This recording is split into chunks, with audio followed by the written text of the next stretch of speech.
We're trying to clean up our theme song. Right. You know, we got a lot of kids watching. What was it?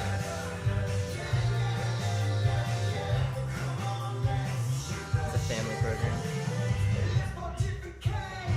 Yeah, that's inappropriate.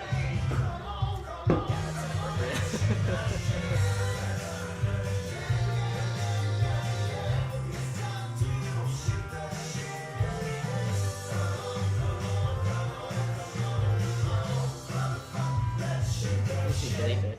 See what I'm saying? Yeah, we do bleep it. Hey, welcome to another Fearless QA. We are live in Boulder, Colorado, surrounded by fire.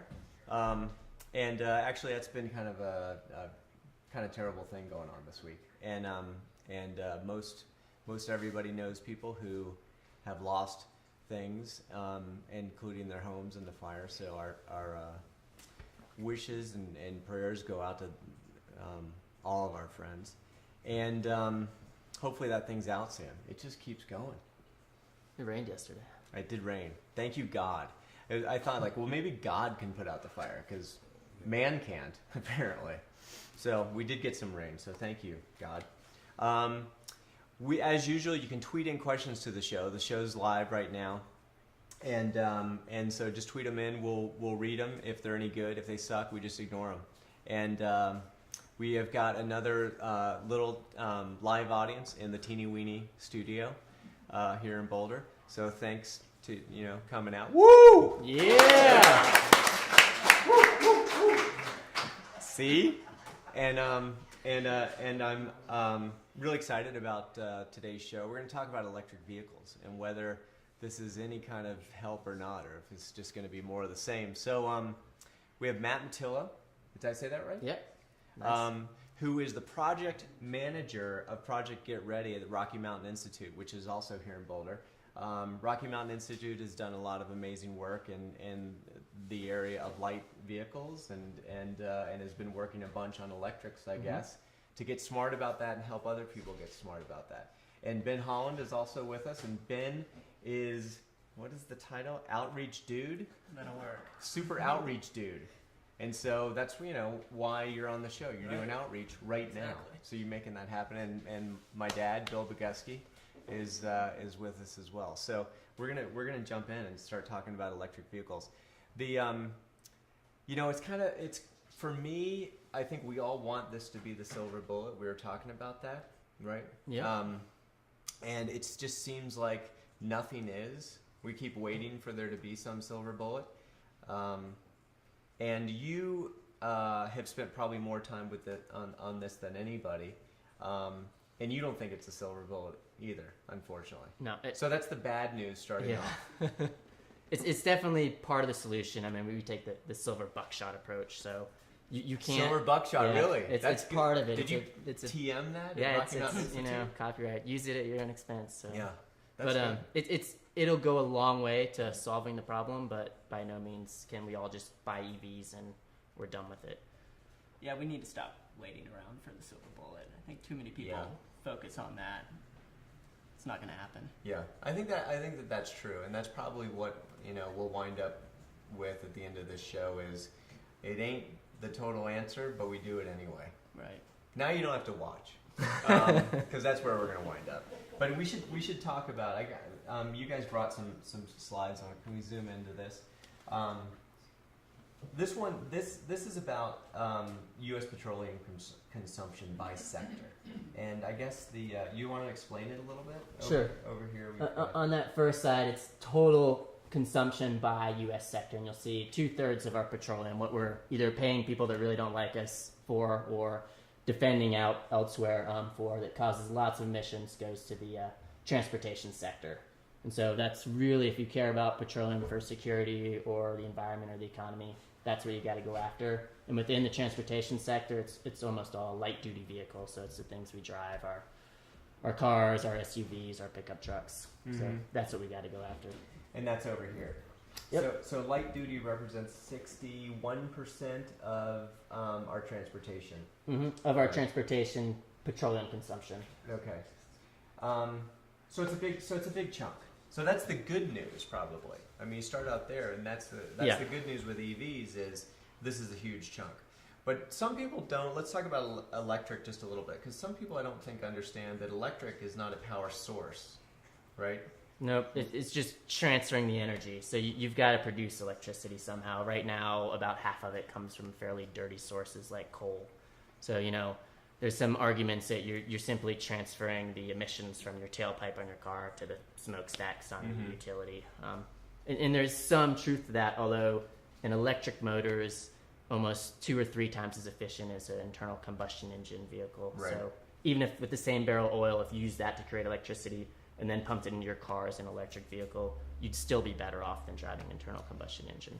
And there's another thing about, I think we should go right to this other slide, because this is something people don't realize about the potential of EVs either. I think that, most people think about EVs purely in the realm of, hey, it's something I'm going to drive. But if you could kind of go into this, what's really cool is it's a way to store energy in each household potentially.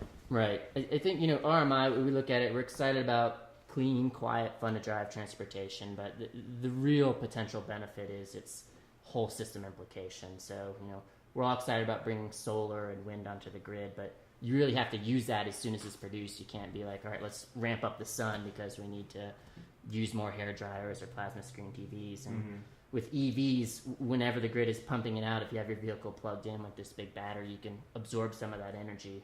And same with your house. If you need more energy, you need to pull it off your car battery. That is a potential. And if you have a solar panel and want to dump it on there in the middle of the night and you're not using any. And batteries are pretty expensive. So if I was a person and I had solar and I had wind, I still probably wouldn't have a battery. But if I had an electric vehicle, suddenly I have a way to store that power that I had no way to store before. And storage of power is something that people don't realize how much power we're making daily that we don't use. Mm-hmm. Yeah, absolutely. I think one of the benefits of electric vehicles down the line is that ability to store the energy and deliver it back to your home. I think another great thing about electric vehicles is the diversity of fuels that will power the electricity. For instance, wind. I mean, in Texas, the wind blows like crazy at night. And we have a thing called spillage, where wind will actually deliver more power than you need in certain areas. So if you could capture that with an electric vehicle battery. And if you take... I hadn't understood really the grid. I still don't understand the grid. I mean, you guys know how complicated it is. But one of the figures that I read that we talked about earlier too was that overnight the amount of energy that's currently produced yet wasted is enough to power conceptually 70% of all light duty vehicles.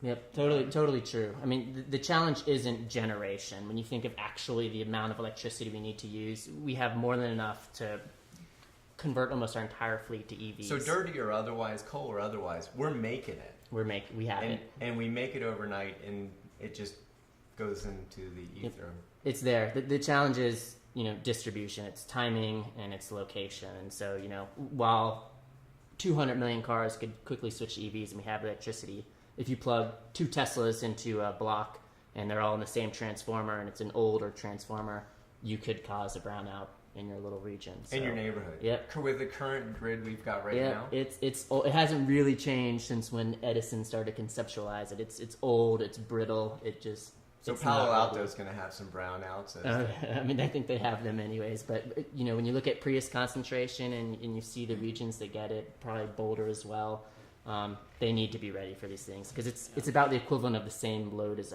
putting a new house on the grid. But the numbers are so low right now that I doubt that we will be able to see any impact on the grid from EVs for a while, right? We'll see it. I mean, you're right. They're tiny numbers, tens of thousands of vehicles, which sounds like a lot, but like an F-150 series truck can sell 900,000 in a year. So this is a small amount. And the grid might not see a ton, but again, if it's in one really tiny area and they're all sucking juice at the same time, which is likely, it could be a real challenge. Yeah, so Nissan's going to roll out about 15,000 at the end of the year. 15,000 is obviously a small amount, but we'll start hearing stories of consumers and some problems they might have with plugging two of these into one house, and that could potentially pose some long-term challenges Yeah. for the technology. Are there any, the grid in the U.S. there's 3 grids, right? There's, I guess, 5 main regions Okay. in their kind of sectors, and That's they what I meant share by energy. 3. Yeah, exactly, Yeah. yeah. There's, thousands of actual individual grid things. And that's one of the challenges is how do you as an automaker or a consumer know who to reach out to and say, I want to put this charging station in my house. Mm-hmm. What about permits? How does it work? Can I get special rates? It's a complicated system, and we haven't really had to worry about that in the past. Let's talk about the 2 different kinds of EVs that are kind of coming out, because you had talked about the Leaf, so maybe that's the first one we should talk about. But this is the Leaf that's coming out. Hopefully you can get it without these graphics. Right. Yeah, I'm Why just would- suggesting. why would you want Gotta be that? able to peel You them don't off, want that. maybe. I don't want that. So yeah, that's a pure electric vehicle. So no backup, gasoline. You can reverse. It has reverse. You Yeah. Okay. No backup. Like there's not another engine. There's not Right. a range extender. Range extender. Yeah. There's no tailpipe on that car. Just like the Lance Armstrong commercials, you can Yeah. bike behind it, stand behind it with your mouth open, and Yeah. I wouldn't recommend it, but you're okay. That's amazing. No emissions at the vehicle. Yeah. And they're trying to do 15,000 of these this year. That's Initially it their was goal? 13,000. They took orders, registrations really, but they anticipate selling 15,000. Yeah. And that's the gates. really small numbers. Yeah. They've had 30,000 people in the U.S. raise their hands and put down $100 to say, I'm in line. I want one. I'm reserving one. I want But it. dude, like I remember when we introduced the Mini Cooper, I think total at first year we sold 25,000. So I mean that's a car you would be like, hey, there's a Mini. So there's not a lot of these that are coming out this year. Now Obama wants he had that lofty goal that you had talked about. 1 million plug-in vehicles on the road by 2015. 1 million by 2015. And so here's all the vehicles on the road, right? And there's 1 million right there. So It's not a lot. that's One half sort of the 1% of the entire fleet. 1/2 of 1% of the whole fleet. So when you think about, the impact that this can make, the silver bullet idea, that really destroys that notion. I don't think so. I think, 1 million is important because these are the first million. And if it takes off like iTunes or something else and people love it and talk to all their friends about it, Yeah. it's going to have a massive impact. And the fact that it's no longer just you and the gas station interacting, but this whole grid thing. And, you're sending money to your local jobs and your local utility company when you fuel up. It's a Yeah. fraction of the cost to drive. I think, it's really going to shift the way we interact with our cars. What's the price point of the Leaf, the Target? I think it's 32,000, Okay. but federal tax break $7,500. And then if you're in Colorado, So it'll be in Georgia, the 20s, California, yeah, it's potentially. 22 for if you get another rebate. I mean, it keeps coming down. Tesla at 100,000+, right? What else is out there? The Volt, and then there's 40 also, something? yep, starts at 40, so you're gonna be paying 30s. Uh-huh. The Mitsubishi iMeave, which they're shooting for under 30 for the sticker price, so it'll be, low 20s. BMW's coming out with basically a 1 Series. They're going to Active E. They've Mhm. currently got some electric minis rolling around. Right. That'll be probably the same range. It'll still be a premium vehicle, they say, but Mm-hmm. they're expensive. But like any initial launch of a technology, the trajectory for battery costs, which is really what's driving the cost on these cars, is Yeah. just dropping. If you buy one, in a way you're helping fund the technology, right?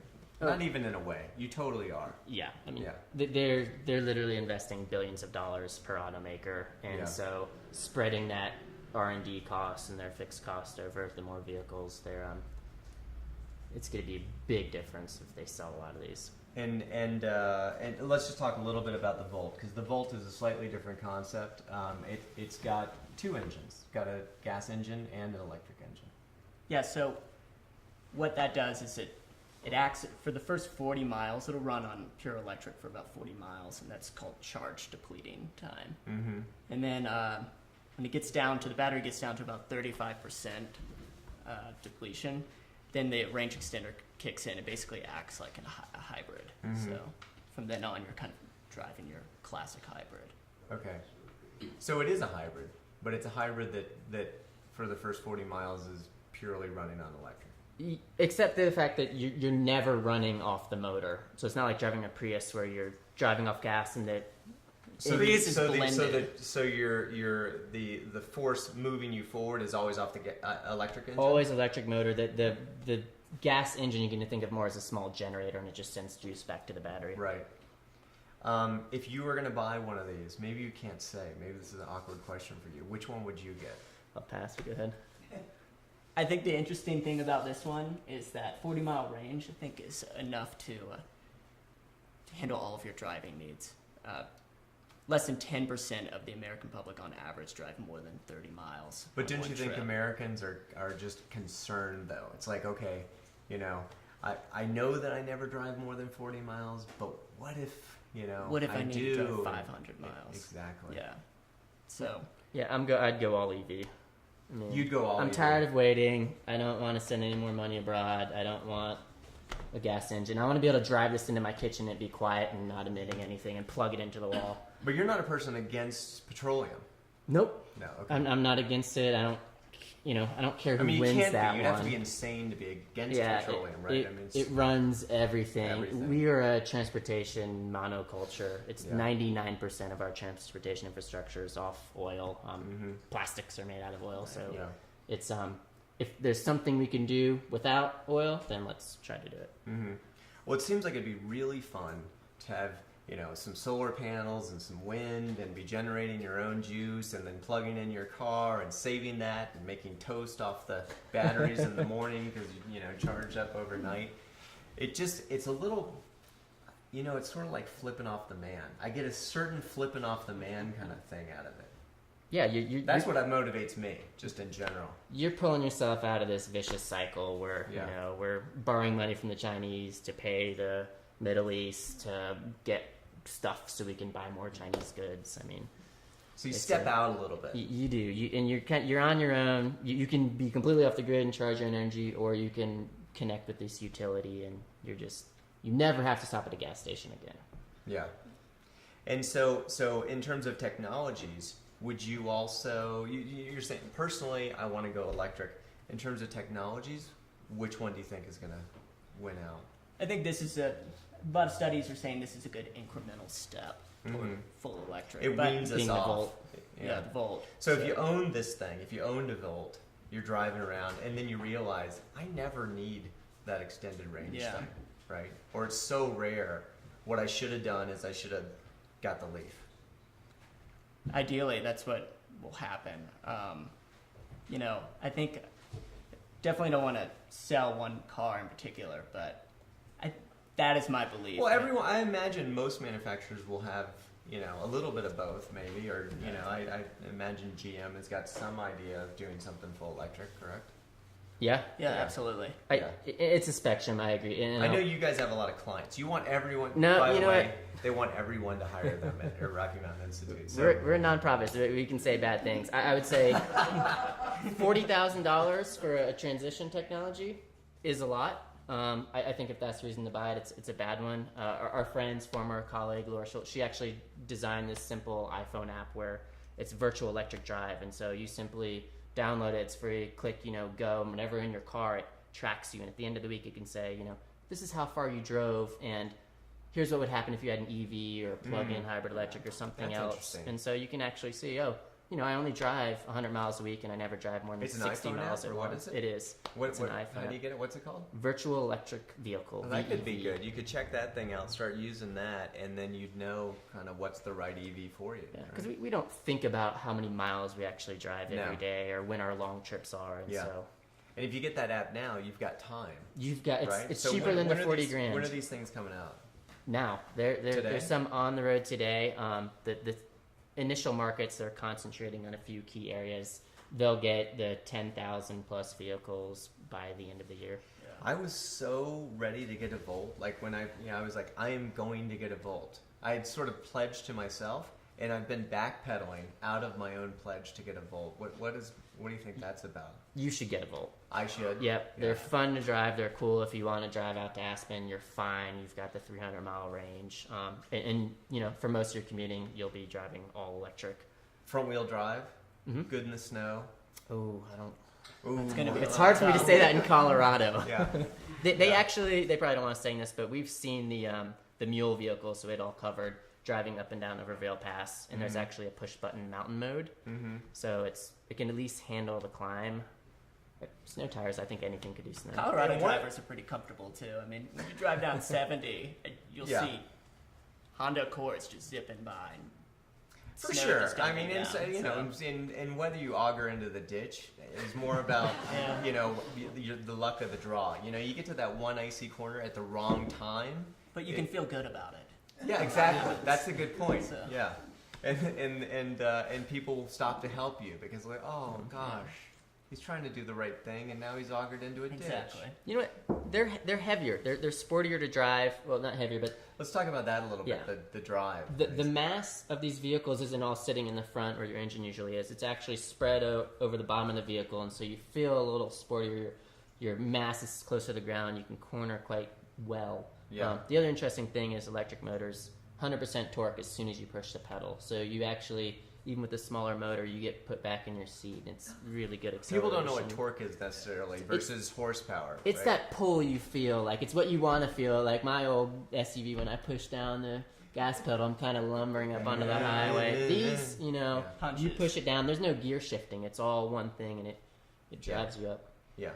So although horsepower may be less or comparable, torque is a lot higher in an electric engine. And these are actually, they're smaller cars. You're looking at compact cars right now, and so you've got, you know, smaller package, probably more power, but also they limit the upper range on speed in order to really make sure that you're getting the most life out of your battery. But if you're going to get a Leaf, you're going to spend $20,000. You're going to get a really fun car to drive. Is my sense. Yeah, and compared to another $20,000 purchase. Yep, they're loaded. They look cool. They've all got a pretty cool navigation system that has built-in where the charging stations are and how far you can go. So it's got a kind of a ring on the map and says, you know, I can drive to this edge, and then I'm getting close to running out of juice. Do you think there's any sacrifice? So you know, I'm ready to do it. It feels like it's the right thing. I want to do it. I understand that I'm financing the future in some ways. I'm paying for more technology to come.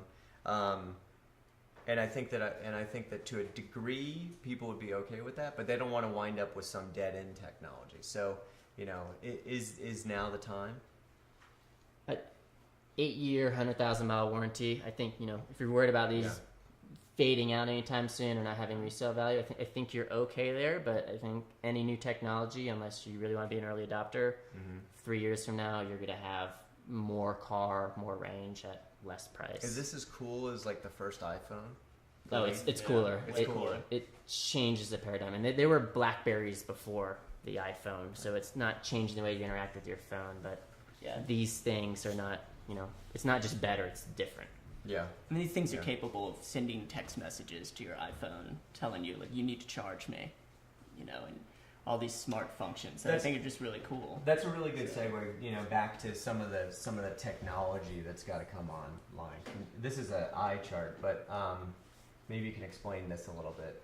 There could be potential. You had alluded to this. There could be potential problems if people are all charging at the wrong time. Yep. Right? So what this shows is a typical demand curve, and I think it's actually a real one from a Texas utility we work with. But what happens during the day, and this shows how much total demand, and this is time on the horizontal axis, is that you use electricity in peaks and in troughs. And so, you know, in the middle of the night when no one's got their plasma TVs on and isn't running the microwave, you're down in the troughs. And, you know, 4 o'clock, August afternoon, everyone's got their AC cranking and is getting home and turning stuff on. You're at a peak. And so, you know, right now we can handle that. The challenge is we build a lot of excess infrastructure and spend lots of capital on capacity that's only used a fraction of the time. And so, you know, we can ramp up and build a new coal power plant, but we don't want to spend that money. And we also don't want another coal plant. Now, if you integrate renewable energy into the grid, that's a huge challenge, and you have to match what they produce to when you demand energy. And the interesting thing about these cars is that it's in the middle of the night typically when you're probably going to be charging, and you could pull off any excess wind or other renewable energy. But if I get home, and I get home at 5:30, plug in my hybrid, and it just starts to go, it's a really bad time. You're going to exacerbate the peak load. It's going to double up that peak. Can you bring up those questions again, Art, so I can look at those?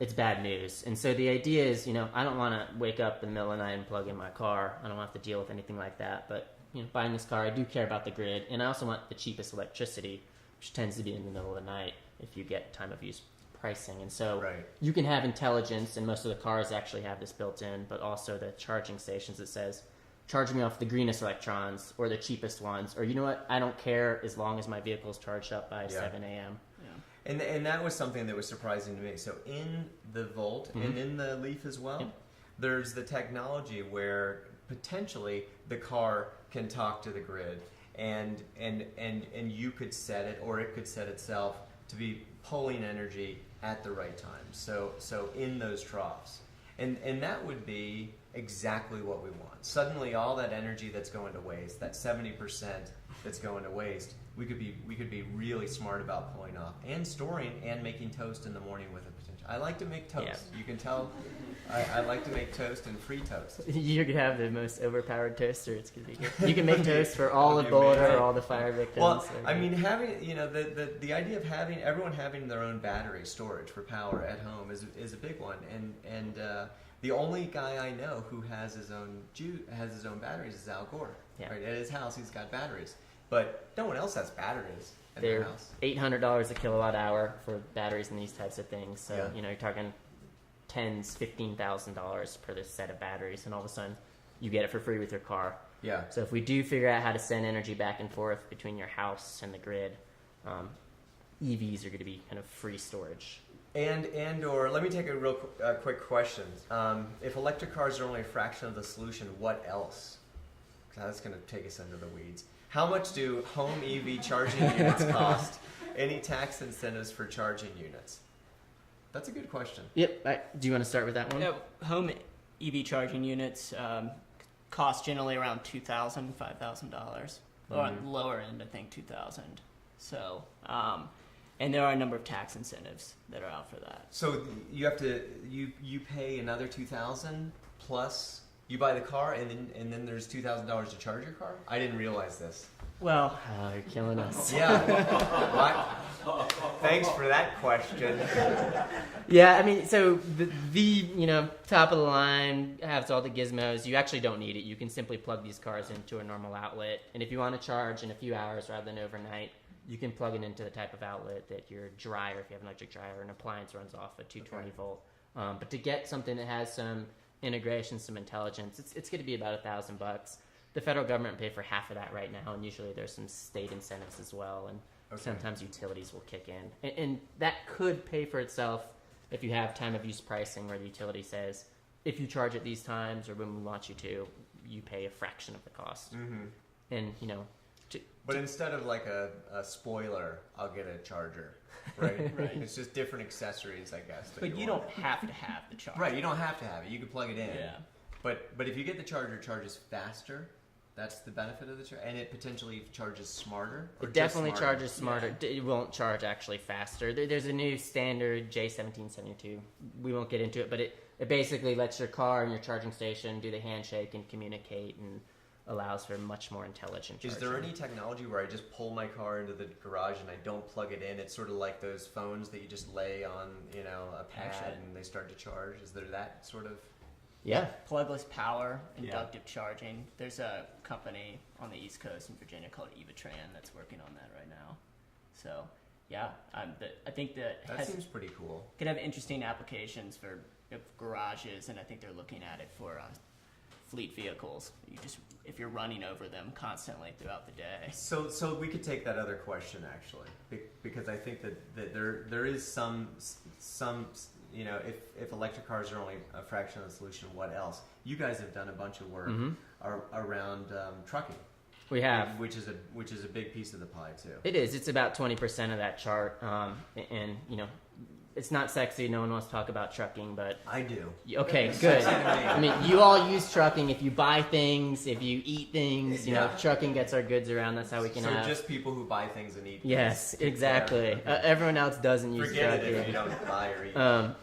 And they waste a ton of energy, and it's because they're not efficient vehicles. Right now, they get about 6 miles per gallon.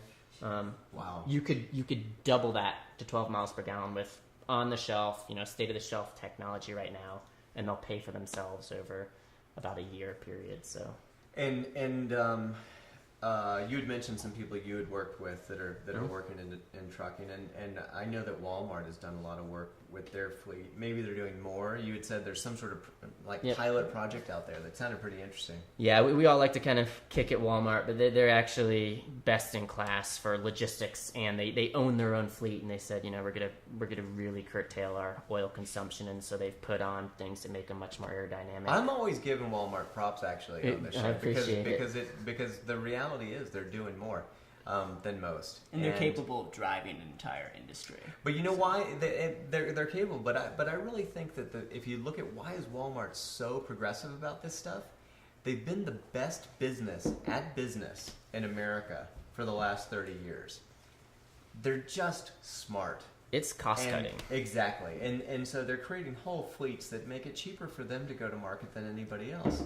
I mean, that's, Rocky Mountain Institute, our big thing is, don't do this because it's environmental or because it's green or because it makes you feel good. Do it because the market is going to accept it because it makes money. So it's getting the same services, cold beers, hot showers, using way less energy.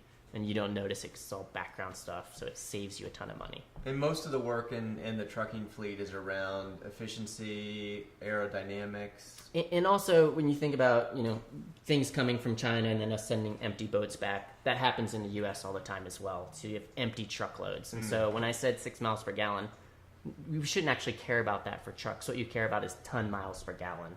So you want to move as much stuff for as few dollars or a few gallons as possible. And so just figuring out the logistics to where when a truck goes from the port of LA to San Diego, when it comes back, it's not empty, but something else is going up there.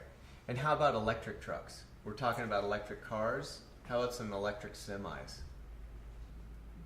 That doesn't look extremely...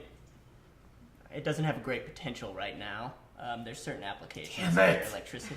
Yeah, I would flat out say no. Yeah. I mean... I think they're looking into things for idling. You would have a backup. Sure. So, when auxiliary power units, what you're talking about? Right. So when truckers, go and they pull in their truck stop overnight, they have kind of a little home inside their cabin.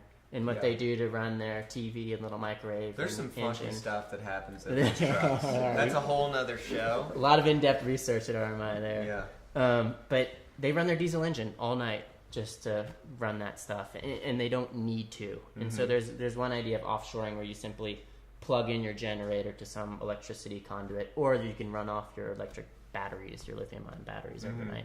But to think that there's enough energy density in a battery, plus all of the weight penalty to drive these things around, I wouldn't go all electric in the near future. It's not getting over Vail Pass. No, and if it is, you're the only thing you're carrying is batteries.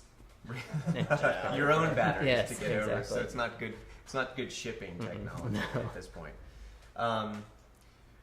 Let's take a question here from the live studio audience. How long does it take to charge? I think it depends on the vehicle, right? It depends on the vehicle, but ballpark, if you're plugging into a 110 outlet at home, take about That's what you plug your computer into. Yeah, 8 to 14 hours. So it's more than overnight, and that's for the battery electric vehicle. Longer than If you take the lead for Tesla and drive it down to zero, which would be over 100 miles, and then get home, it's going to take you more than overnight to fill it up. But all of these people, it actually comes with it. You're going to be getting a 220 volt charging station, or use one of your appliance, things. It's already in your house usually, and that's going to take less than overnight. 4 to 8 hours for a full charge, and most people don't drive more than 40 miles a day. So right, and on the horizon, there's DC charging, which hasn't been standardized yet, but we're looking at 10 to 20 minutes for charging. I had heard the Leaf was like a super rapid charge. That there was some. Did that not happen? No, on the front of the car, you flip it up. It's not on the side anymore. It's on the front to make it easier. And they've got the 220 volt charger. You can plug either that or the 110 in. And right next to it, there's this DC fast charging, which, like Ben says, goes straight to the car and could do 80% in less than. So they're equipped for less that than charging. half an hour. Less than half an hour. So then you could if that technology caught on and there were stations like that, you could stop at a cafe,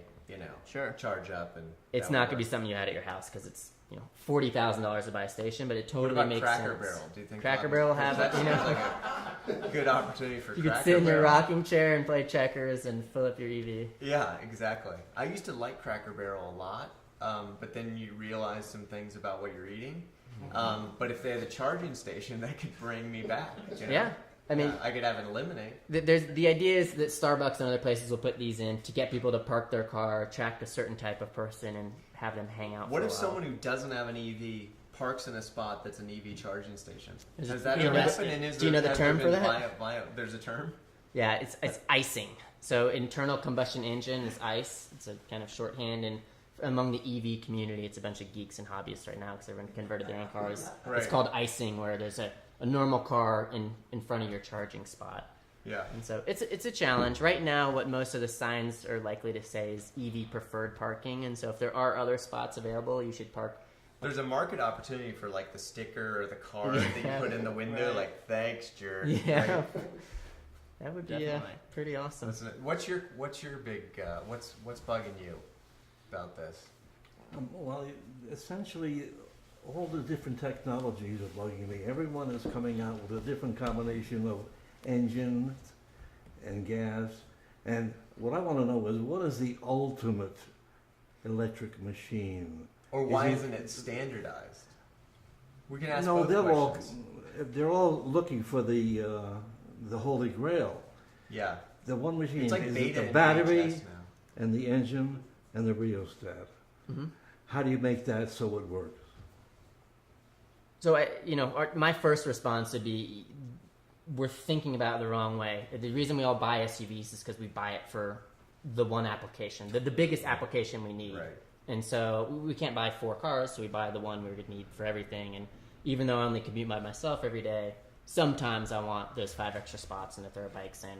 So I think a variety of technologies is going to be the solution because these things work better in different scenarios. But the real solution is going to be figuring out a way to do car sharing and to say, with the purchase of and BMW actually told us this week, and GM is saying the similar things. The big automakers are saying, we might not be selling cars in the future. We might be selling transportation services. And so I've been saying this forever. Exactly. Have you They ever read quoted my you blog? on this one, is so. good that they have. But they absolutely should get out of the car business and get in the personal transportation business. And then, give me the Leaf when I need the Leaf from Monday through Friday.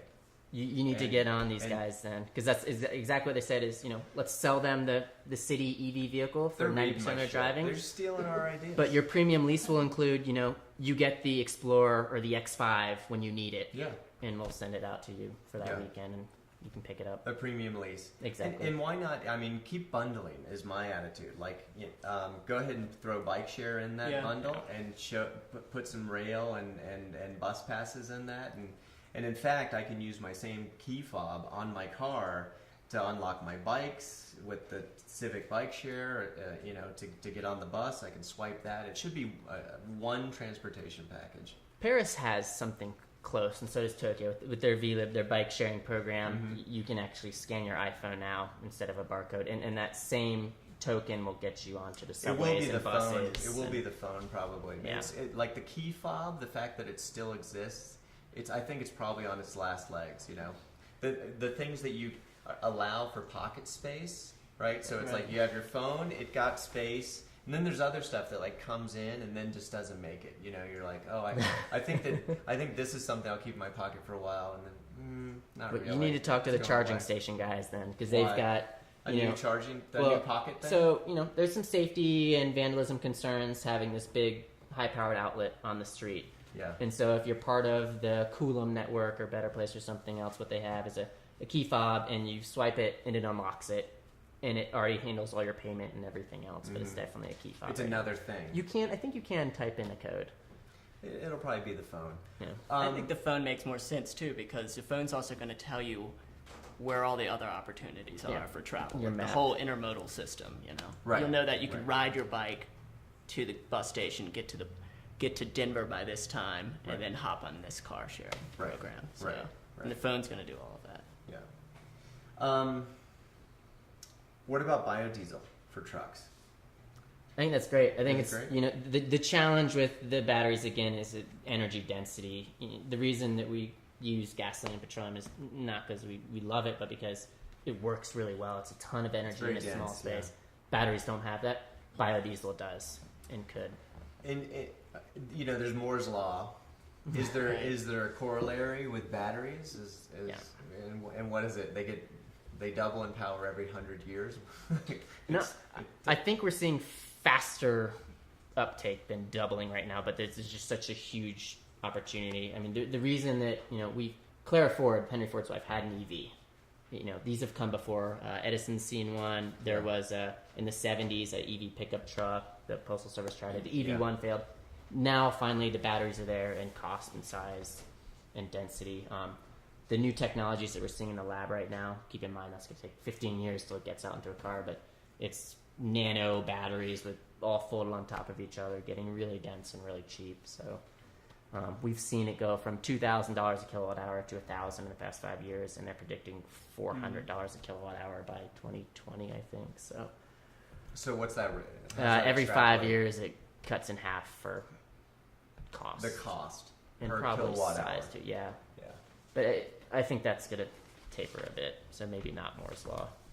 This question is: if Alex was in charge of marketing the Leaf, how would he approach it? God, that's a terrible question. It's a really terrible question. I'll have to come back to that one. I don't know. I mean, I think this kind of stuff it's a little bit difficult to market because I think you're really asking people to invest in this technology at this point. No? I don't. I think finally you have another option. If you care about clean air, it's there. Which one were you gonna? You're buying a Leaf? Are Yeah, you getting well, I'd love to get like a Tesla or something, but I would hand raise for a Leaf. But no, I bike everywhere. I don't want a new car. Why would you like I'm a Boulderite. Why I'm would you sorry. like the Tesla? Yeah, it's sweet. It's fun to drive. Helps me pick up ladies. Okay. I'm just kidding. I have a girlfriend. Sorry, Aaron. Like I always think that the Tesla is sort of the new midlife crisis, where you're having a midlife crisis, but you want to do the right thing. But then I don't understand why it's sporty, because if I'm having the do the right thing midlife crisis, I kind of don't want the sporty part of it. To me, the Leaf is more the new midlife crisis, or maybe if it wasn't Chevy. Hard to have a midlife crisis and go Chevy, right? But you have to have the convertible. I think that you need to keep that element of the midlife crisis. I do think one thing is I do wonder why they put electric technology only in cars that sort of scream electric technology. Why not take this power plant that's in the Chevy and put it in a Camaro so that I can have something that just looks cool and is fun to drive. And Well, I think when they first started pushing out the Prius, they found the exact opposite. That people actually wanted people to know that they were driving something different. And so that's why, maybe the Prius is selling better than something that already looks like a Honda or already looks like a Ford. well, we have no idea whether it's selling better or not. Like, it We never know happened. we know what it's I mean? selling better than the other hybrid vehicles out there. What are the other hybrid vehicles? Insight, Ford Focus hybrid. The Insight looks just like it, Yeah. doesn't it? yeah. I mean, Their they're- new they- design looks almost to me, they identical. look Ford, identical. what is it? Little Explorer, Ford Mini Explorer, I don't know, Escape, Ford Escape Ford hybrid. Escape. Yeah. Yeah, Highlander. Lexus I hybrid. don't know what a Ford Escape looks like. It's a mini SUV, Mini Explorer. Yeah, So But people always point to how wildly successful the Prius has been. It certainly has been successful, but I mean, I think if you look at the entire fleet, it is closer to how many range. million I don't know. Priuses are there? They crossed the 1 million. they Yeah. crossed the million mark about a year ago. we're so excited about the Prius, and it's been a huge success, and it's over a decade. They've only sold 1 million, so Mhm. hopefully it's helped pave the way for these to go faster. This was an interesting chart that kind of we're segueing to here. Explain this. This is a little hard to understand. But Yep. basically, what it talks about is, this blue line is EVs, right? Mm-hmm. And this that's the hybrid. The Mm-hmm. That's green like line? a Prius or an Insight. Yeah, and this is sort of more efficient below, right, and less efficient as you move up. And then you can see that there's potentially a point where an electric vehicle would be less efficient over its lifetime than a Prius or a hybrid. So not efficiency as much as carbon producing. Okay. So it's greenhouse gas emissions. So if you care about the environment, I'll forget that then. it for this it really does depend on where you're getting your electricity from. And Yeah. so even if you're plugging into the dirtiest, you're burning penguins and fueling your electric vehicle to create electricity, you're always better in internal combustion engine. So don't let people tell you otherwise. It's really hard to get there because the electric motor is so much more efficient than internal combustion engine. Right. There There was an article that the Hummer was more environmental Yep. than an electric vehicle. than a Prius. Yeah, Hummer uses less total energy and greenhouse gas than the Prius, which was thoroughly debunked and just destroyed and all by universities and labs. But the idea is that it's life cycle emissions. So even though it's much more efficient when you drive it, the fact that you have a battery in it and it took more energy to build more than makes up for the awfulness of the Hummer is totally untrue. If you look at the chart next to it, what you really need to care about for energy and emissions in vehicles is not the building Production, stage. yeah. The production stage uses, less than a fifth. And then actually when you decommission the car, most of it doesn't get destroyed, it gets recycled. So that's a pretty small amount of energy and emissions. But the usage phase, that is the vast majority of energy and emissions. And so anything you could do to get a slightly more efficient car more than trumps any additional energy that went into building And it. it was interesting that the U.S. average, in terms of the composition of the power supply, would mean that electric would be a better choice in terms of the environment than a hybrid, and certainly much better than a conventional vehicle. So that's good news. In Canada, it's way better. It is. So if you buy one, drive it in Canada is the lesson there. Yeah, I mean, they've got tons of hydropower. I think the cool thing about these cars, you talk about being I've been thinking about redundant. moving to Vancouver. Oh, it's a It'd be beautiful great area. there. They're It'd be actually great. one of our partner cities. They're getting the Mitsubishi iMEV soon, and you're plugging off almost completely clean electricity. But even if you're plugging in here or anywhere in the U.S., many utilities have standards where they have to put in more renewable energy, or they're trying to, even if it's not legally mandated. And so these vehicles, for the first time, can actually get cleaner as they age. In Israel, they're doing a lot of work in terms of electric vehicles, right? A little bit different system than what we've been talking about here. Do you want to explain that? Yeah, much different. It's better place. Huge fans of it. What they're saying is that no longer thinking about the gas station I stop in and fuel up methodology, but that these vehicles allow you a new option for transportation. And so what they looked at is the barriers for electric vehicles are it takes a really long time to charge up. You don't want to plug in and wait for hours if you're halfway across town. And the batteries are really expensive and we're not sure how long they're going to last. And so what they're doing is saying, we're going to sell you the car. You could buy it from whatever automaker you want, but we own the battery, and you simply pay for it like you would cell phone minutes. You pay for kind of mileage, and you can opt into different programs. And so that handles the cost of the battery, makes the vehicle radically more cheap. But also when you're driving, they introduce this battery swap station. And so you literally drive up when you start running out of juice, and a little robot, it looks really cool, it's online, For real? comes in, pulls out your other battery, drives a new one in, plugs it in, and you drive off, and it's under a minute. So it's fascinating stuff. But that wouldn't work with any EV. You'd have to have a specific EV that You has need that sort of swap out standard system. battery underneath, and so either retrofit what you have or work with a current automaker, and that's what they're doing. Are they open sourcing that technology so that any manufacturer can license it, or maybe it's not open source, but so they license that swap out technology to any manufacturer? I think what they're trying to do is whatever they can to encourage automakers, and they're partnering with them and saying, we want to make this as easy as possible. Yeah. Technically, it's not that difficult. It might be more the politics and getting businesses to agree to it. And so they've got Renault actually is coming out with a few vehicles their Nissan's partner out in Europe area.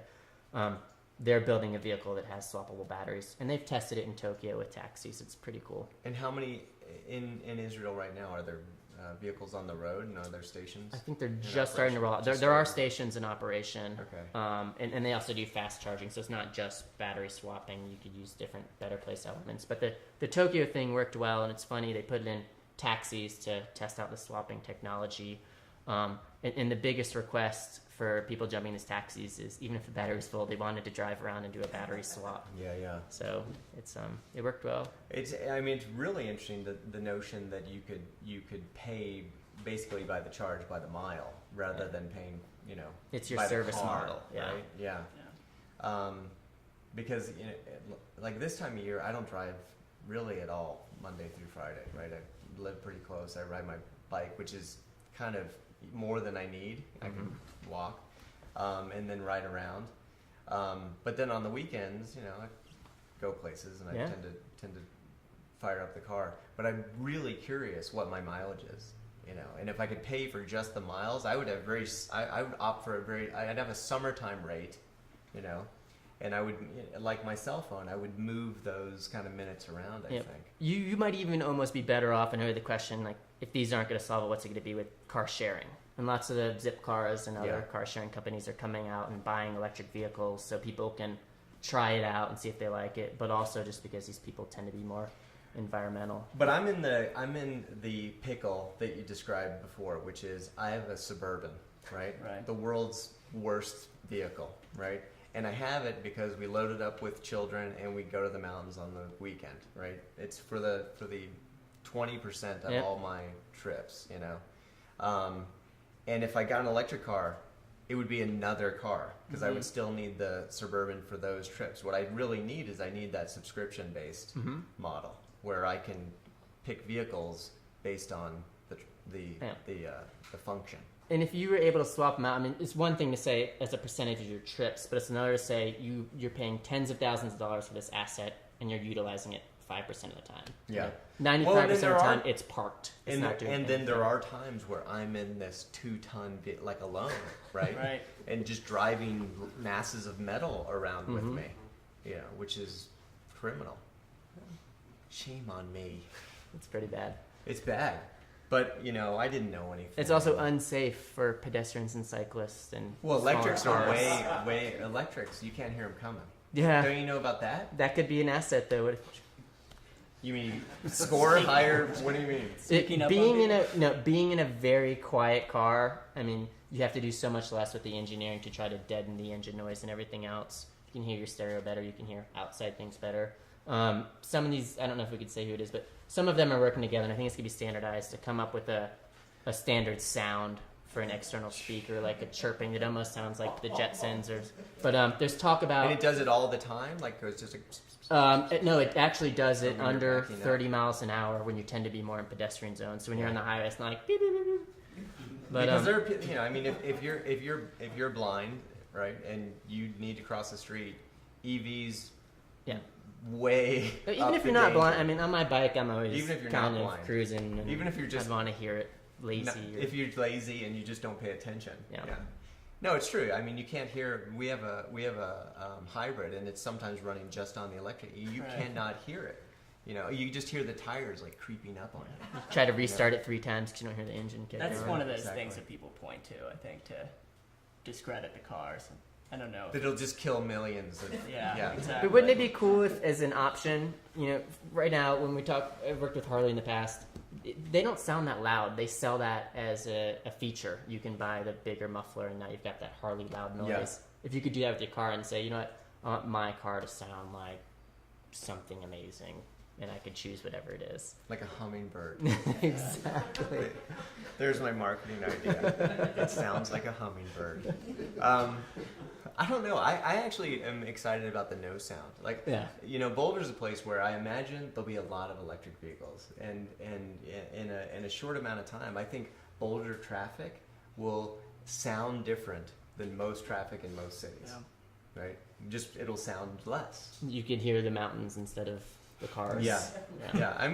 Cars make a lot of noise, and especially when you're in town, that kind of traffic, it's not about the tires humming so much. It's just there's engine noise. Yeah, and what that is when you're idling is that's you wasting the fuel. That's the inefficiency. So an electric motor will stop when Remember you're stopped. sound pollution? People used to talk about Yeah. sound pollution. Did you guys ever do any work on that at Rocky Mountain Institute? Yeah, I don't know. Because no one cares. Actually, the built regular team might be. pollution's so bad now that they're like sound pollution. Yeah, we'll get to that some other time.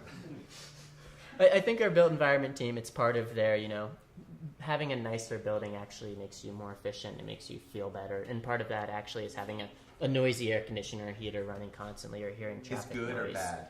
Noise is bad. So they look at noise. I mean, insulation helps for noise. It also helps keep down your energy bills. They could all sound like the ocean, that with the It'd be waves. weird sort of in just Colorado. It would be very weird, but some people might opt for it. But that'll be a fun sort of selection. You could change it daily too, what your car sounds like.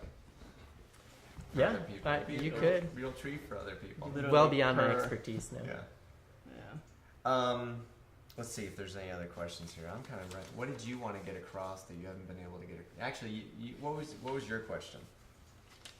No, I was thinking about the someone asked about that. Israeli model, Yeah. and I have an electric thing with my hearing aid. So I'm renting my hearing aid, and when the battery runs out, I get a new hearing aid, a totally new hearing aid. Yeah. So there's a parallel right there. You want a new car every time the battery. That would be another model. What if you just drive it into a canal each time the battery runs out? That question comes up as surprise. We sit on these panels all the time, and it's usually very serious people, and they're like, "It's electricity. Like, what happens if I drive into the river?" And the first thing that's a good one. GM or Toyota says is, first, please don't drive your car into the river. But we do Because it's not that great with a regular car. Well, the right? interesting thing is they show What happens these. when I drive my regular car into the river? It's actually worse. These things, Really? given their torque, when you get in a low speed situation, I've seen they run the same crash test and they shake them and run them through this river, and it actually could push the water a little more easily. But don't drive into the river, but you won't get electrocuted if you get this thing wet. Yeah, there are a lot of concerns. Can you drive them about underwater? someday, and they'll fly. Well, I mean, like a carburetor, you actually there's no way you could. But if it was sealed, you That's actually a good because actually- you don't need the oxygen. you don't need the oxygen. engine. So theoretically, you could drive it. They are liquid cooled Through much- batteries, so So all those guys, into Jeeps with the Snorkel with the gear. snorkel that goes up 8 feet, maybe electric Jeeps. that's what I would take.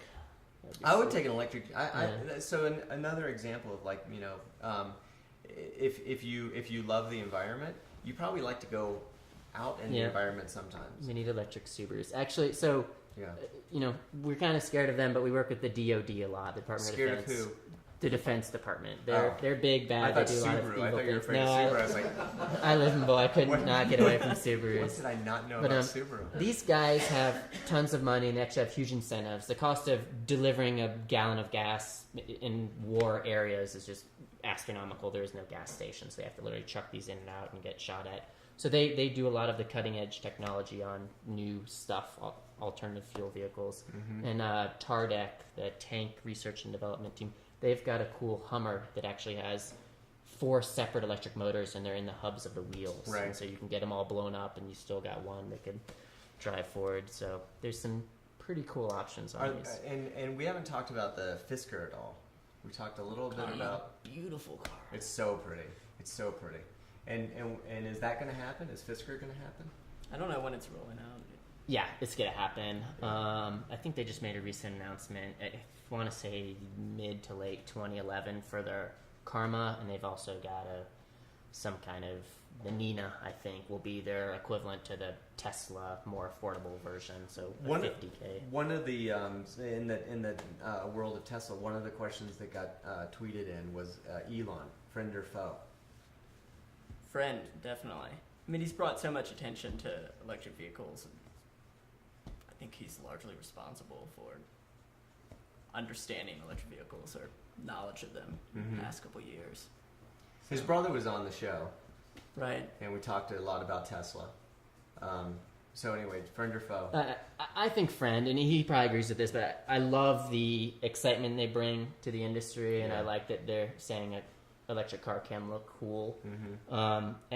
I just wish they would focus on what they're doing rather than his personal life and kind of what he says, because they're a great company and they're pushing the envelope. Yeah. I mean, think about this small, non-existent startup beat GM, Ford, Nissan, Toyota By to a the lot. market by leaps and bounds. And not only that, these companies are now using that technology. They're licensing it. They have first rights. They're using the Tesla batteries. And would they have so- even bothered if he wouldn't have, led the way? Yeah, I don't know. We I mean, don't know. You don't there was no impetus to do it other than now they're losing share to someone else. Yeah, I totally agree.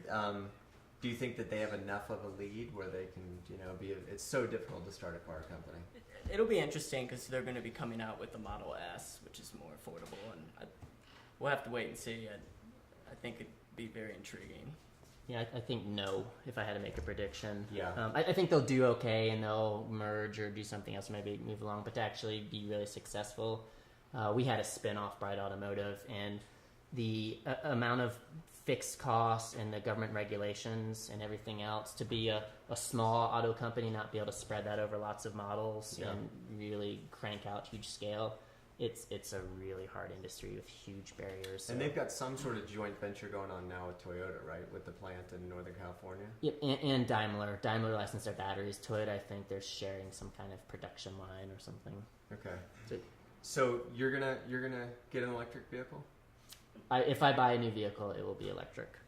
Okay, that's where I'm at too. If I buy a new vehicle, how about you? Same here. I've got some time, so Yeah. Why? I mean, I don't plan on buying a new car for a while. Okay. We work for a Really easy. nonprofit. Yeah. There'll be no new We cars. have no money. We have no money. How about you? You get an electric? You love to buy cars. I want to buy an electric minivan. They Yeah. they Do do they have have that. Yep. That when I was talking about our spin-off, there's actually a Ford Transit Connect, so it's slightly bigger than a minivan. That you can get electric, biodiesel, or something else. And then our spin-off, Bright Automotive, has a plug-in hybrid Okay. delivery It's a van. delivery van. Then I'm going to trade in my Xterra. It is For a delivery cool van? car. I Yeah. kind of doubt that. You'll love it. Everyone should get an electric vehicle. No one knows why yet, but I think it should happen. It's an investment in your future and your kids' future. So I think I'm starting to feel Leaf now. I was going to Chevy, and now I'm kind of feeling Leaf.